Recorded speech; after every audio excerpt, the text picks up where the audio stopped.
Unique outil indispensable au jeu, un smartphone. Une fois l'application Kodi téléchargée et le jeu payé, il suffit d'introduire le code envoyé par mail. La partie peut alors commencer.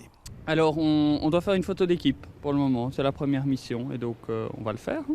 Kodi, c'est une application mobile géolocalisée dans laquelle vous allez retrouver des scénarios d'escape game du type zombie, détective ou même effets paranormaux dans Bruxelles.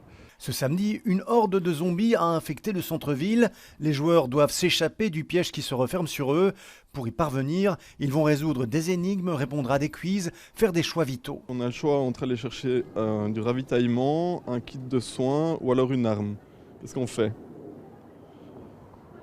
Le ravitaillement, non? Le but, c'est d'avoir des scénarios qui conviennent un peu à différents styles en fonction d'un groupe de potes ou un groupe de collègues ou quoi. Donc on a vraiment des choses différentes. Ici, c'est un scénario zombie parce que c'est tendance et les gens aiment bien un peu ça. Mais le scénario prochain, c'est plutôt une investigation, une enquête policière où il faut un peu plus réfléchir. L'émission s'effectue en équipe de maximum 6 personnes.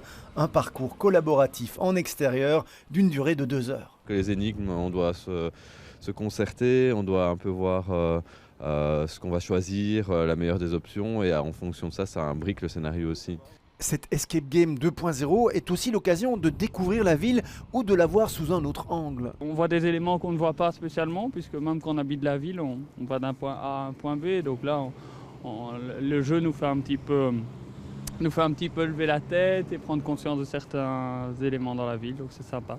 La partie zombie est encore jouable demain dimanche au départ de la place de la Chapelle. L'escape game sur base d'enquête policière sera programmé dans un mois dans les rues de la capitale.